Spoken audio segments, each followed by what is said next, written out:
के हिंदी अध्यापक श्री मुकेश गोकुल सिंह राजपूत द्वारा निर्मित YouTube चैनल की ओर से सभी छात्रों को नमस्ते और मंगलमय शुभकामनाएं। इस YouTube चैनल के माध्यम से हिंदी विषय में हिंदी व्याकरण की जानकारी आप लोगों तक पहुंचाने का प्रयास प्रामाणिकता के साथ करते रहेंगे। इस YouTube चैनल को देखने वाले सभी छात्रों को और मेरे हिंदी अध्यापक वृंद को ज़रूर कहना चाहूँगा कि इस YouTube चैनल को लाइक करें, अपने दोस्तों के साथ शेयर करें, सब्सक्राइब करें और इस YouTube चैनल की लिंक को ज़्यादा से ज़्यादा शेयर करें। दोस्तों, पिछले सत्र में हमने क्रिया के भेद में सकर्मक क्रिया और उसकी परिभाषा इसकी जानकारी हासिल की थी। अब इस सत्र में हम सकर्मक क्रिया के भेद इसके बारे में विशेष जानकारी हासिल करेंगे। तो दोस्तों, सकर्मक क्रिया के भेद वाक्य में एक कर्म और दो कर्म होने से सकर्मक क्रिया के दो भेद प्रकार होते हैं। पहला प्रकार एक कर्मक सकर्मक क्रिया, दूसरा द्विकर्मक सकर्मक क्रिया। तो पहला भेद एक कर्मक सकर्मक क्रिया किसे कहते हैं, उसकी परिभाषा इस प्रकार।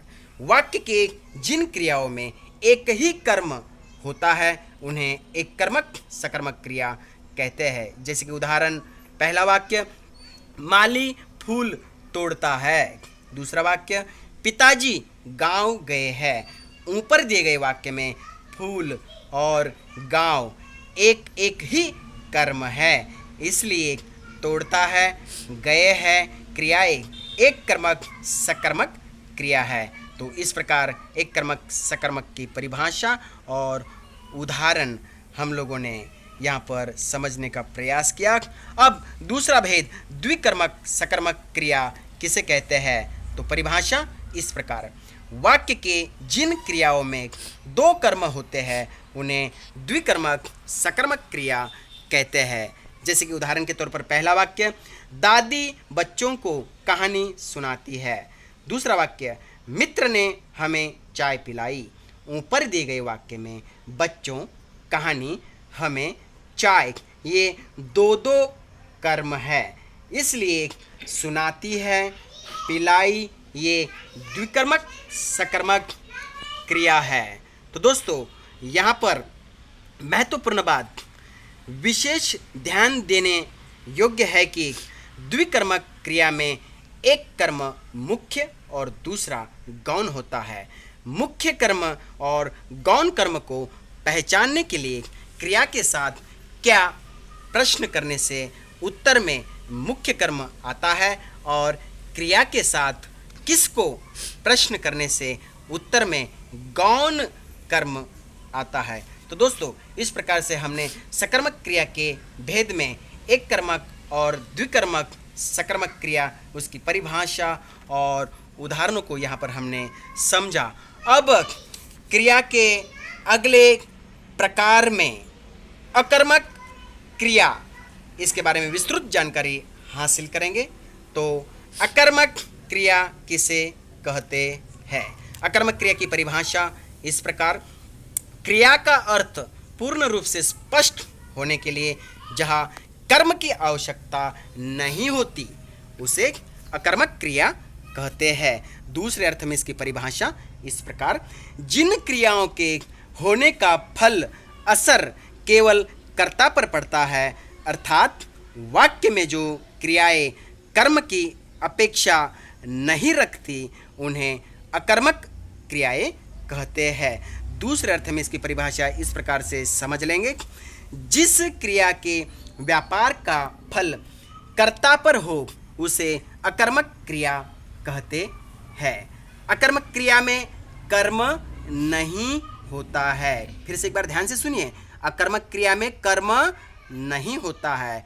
अब हम इसके उदाहरण वाक्य के रूप में समझ लेंगे। तो पहला वाक्य माताजी सोती है, दूसरा वाक्य गाय आई, तीसरा वाक्य केतुराज हंसता है।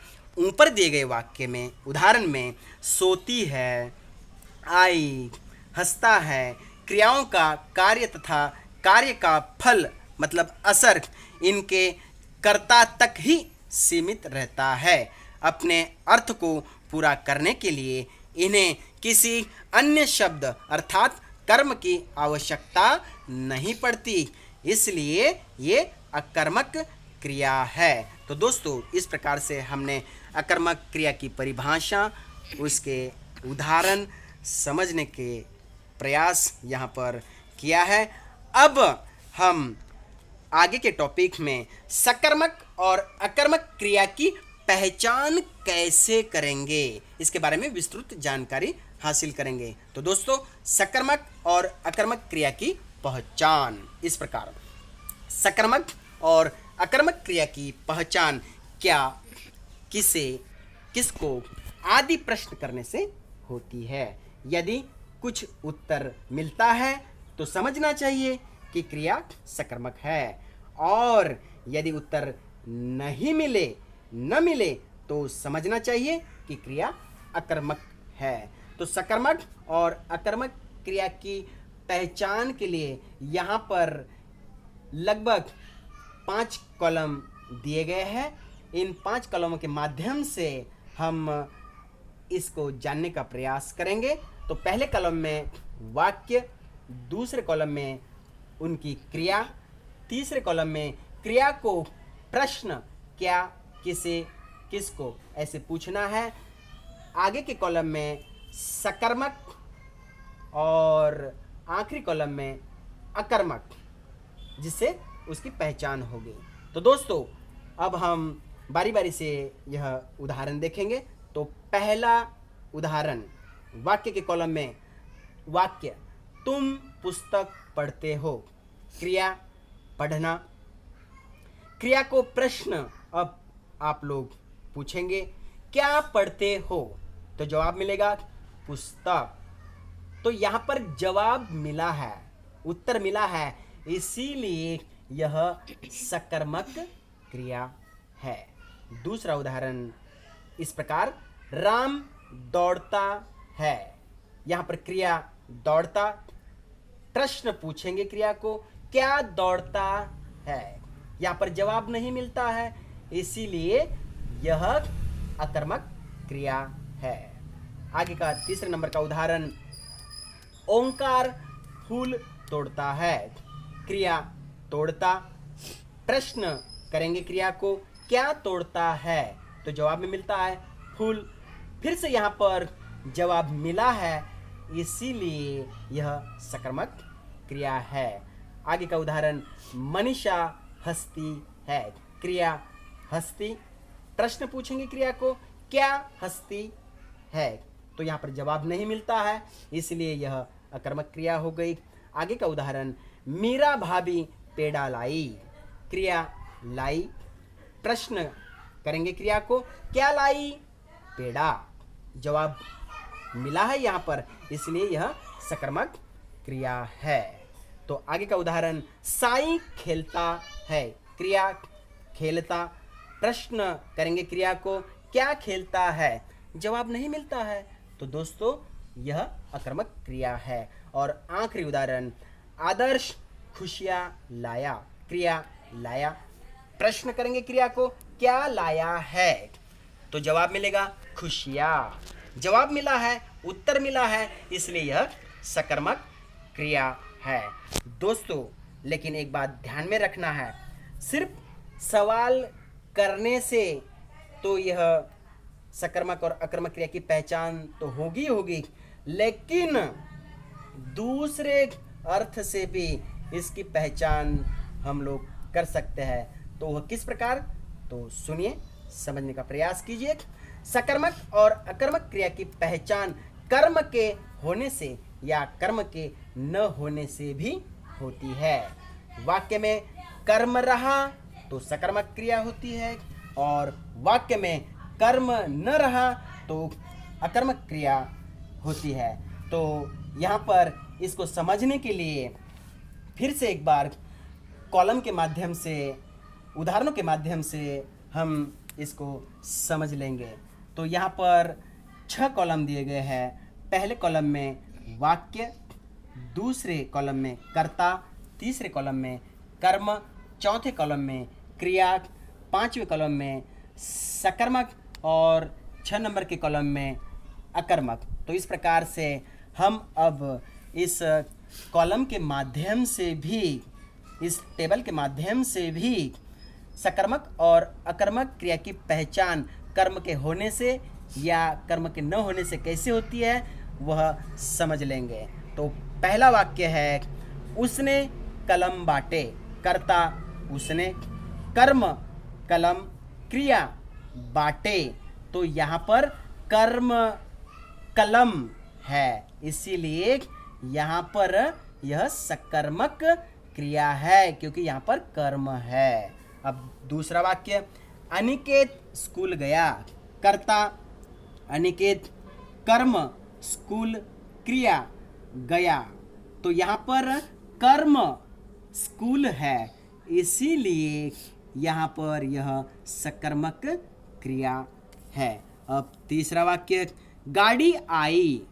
कर्ता गाड़ी, लेकिन यहाँ पर कर्म नहीं है, क्रिया गई। तो दोस्तों यहाँ पर कर्म न होने के कारण यह अकर्मक क्रिया है। अब चौथा वाक्य, स्वराज हंसता है। कर्ता स्वराज, यहाँ पर कर्म नहीं है, क्रिया हंसता। तो दोस्तों यहाँ पर भी कर्म न होने के कारण यह अकर्मक क्रिया है। तो दोस्तों इस प्रकार से यहाँ पर आज के इस सत्र में हमने क्रिया के भेद में सकर्मक क्रिया के भेद, एक कर्मक, द्विकर्मक सकर्मक क्रिया, और क्रिया के भेद में दूसरा भेद अकर्मक क्रिया, उसकी परिभाषा, उसके उदाहरण, साथ ही साथ सकर्मक और अकर्मक क्रिया की पहचान सवाल पूछ के, क्या, किसे, किसको आदि सवाल पूछ के कैसे की जाती है, और साथ ही साथ कर्म के होने से या न होने से कैसे सकर्मक और अकर्मक क्रिया पहचानते हैं, इसके बारे में विशेष जानकारी हासिल की। दोस्तों अगले सत्र में हम क्रिया के भेद में तीसरे नंबर का भेद संयुक्त क्रिया, साथ ही साथ चौथे नंबर का भेद प्रेरणार्थक क्रिया और 5वें नंबर का भेद सहायक क्रिया के बारे में अगले सत्र में विशेष जानकारी हासिल करेंगे। तो दोस्तों इंतज़ार करते रहिए। फिर से एक बार जाते जाते कहना चाहूँगा कि इस YouTube चैनल को ज़रूर लाइक करें, अपने दोस्तों के साथ शेयर करें, सब्सक्राइब करें और YouTube चैनल की लिंक को ज़्यादा से ज़्यादा शेयर करें सभी छात्रों को और मेरे हिंदी अध्यापक वृंद को। नमस्ते, मंगलमय, शुभकामनाएं।